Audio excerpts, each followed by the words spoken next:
अब हम बात करने वाले हैं विद्युत क्षेत्र की तीव्रता के बारे में। देखिए, जैसे कि यह आपका एक आवेश है। अब ये आवेश क्या करेगा, अपने चारों ओर क्या करेगा, एक विद्युत क्षेत्र उत्पन्न करेगा। कौन सा क्षेत्र उत्पन्न करेगा, एक विद्युत क्षेत्र उत्पन्न करेगा। हाँ, अब यहाँ पर बहुत सारे बिंदु हैं, ये बिंदु है, ये बिंदु है, ऐसे बहुत सारे खाली स्थान पड़े हैं।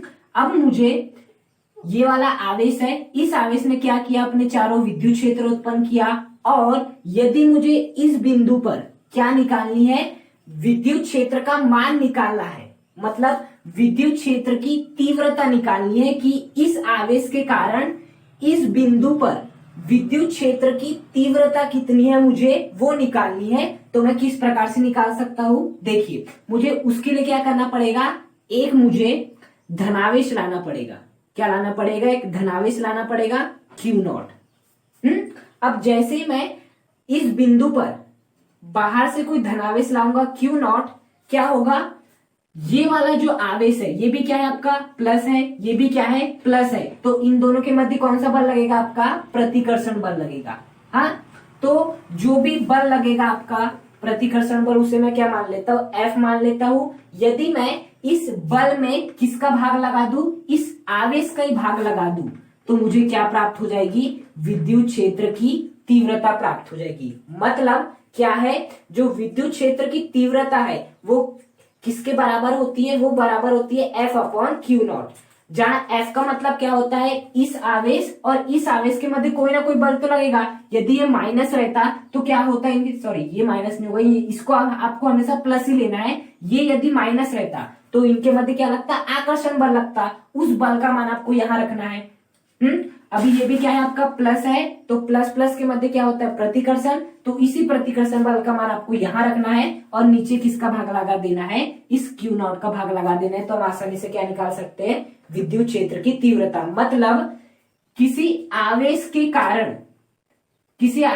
कारण उसके विद्युत क्षेत्र में, किसी आवेश के कारण उसके विद्युत क्षेत्र में किसी बिंदु पर विद्युत क्षेत्र की तीव्रता उस बिंदु पर लाए गए परीक्षण धनावेश, Q0 को क्या कहते हैं, परीक्षण धनावेश।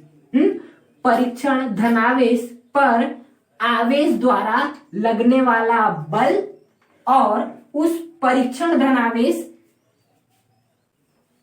का यदि मैं इस बल में भाग लगा देता हूं तो मुझे क्या प्राप्त होती है, विद्युत क्षेत्र की तीव्रता प्राप्त होती है। मतलब कि जैसे कि अब मैं यहाँ का आवेश है, इस आवेश ने क्या किया, अपने चारों विद्युत क्षेत्र उत्पन्न किया। अब मुझे इस बिंदु पर क्या निकालनी, विद्युत क्षेत्र की तीव्रता, तो भी मुझे क्या करना पड़ेगा, एक आपका Q0 आवेश लाना होगा।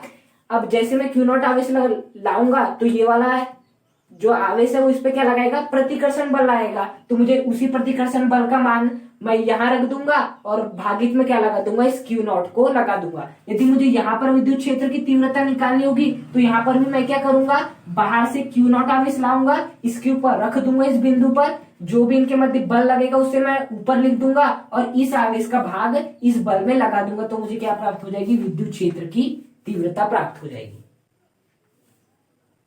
समझ में कि हम किस प्रकार से निकालते, हमको पता कैसे चलेगा कि जिस बिंदु की हम आवेश निकाल रहे हैं यानी तीव्रता, तो वो प्लस है कि ऋण आवेश, नहीं वो हमें मालूम चले। मतलब कि ये वाला, हाँ, ये आपको हमेशा धनावेश ही लाना है। क्या लाना है, धनावेश हमेशा ही, इसको क्या लाना है आपको, धनावेश। ये चाहे तो धनावेश भी हो सकता है, ऋणावेश भी हो सकता है। तो विद्युत क्षेत्र की तीव्रता का मतलब होता है कि मतलब कोई आवेश है, उसने क्या किया, विद्युत क्षेत्र उत्पन्न किया अपने चारों। अब आपको चाहे तो इस बिंदु पर निकाल लो, मतलब ये वाला आवेश यहाँ पर कितना प्रभाव डालेगा, यही क्या आपकी विद्युत क्षेत्र की तीव्रता। तो उसके लिए आपको क्या करना है, कुछ नहीं करना है, बस एक आवेश यहाँ ला के रखना है, रख दी, वो भी कौन सा, प्लस का, हमेशा प्लस। अब ये प्लस भी हो सकता है, माइनस भी होता है, लेकिन हमेशा प्लस रहेगा। ओके, अब देखो जैसे मैं इस आवेश को लाऊंगा, अब बताओ ये वाला आवेश क्या है, विद्युत क्षेत्र में है, किसके, इसके, तो ये तो इस पर बल लगाएगा, तो जो भी बल लगाएगा उसे आपको लिख देना है और डिवाइड में इसी का भाग लगा देना है, विद्युत क्षेत्र की तीव्रता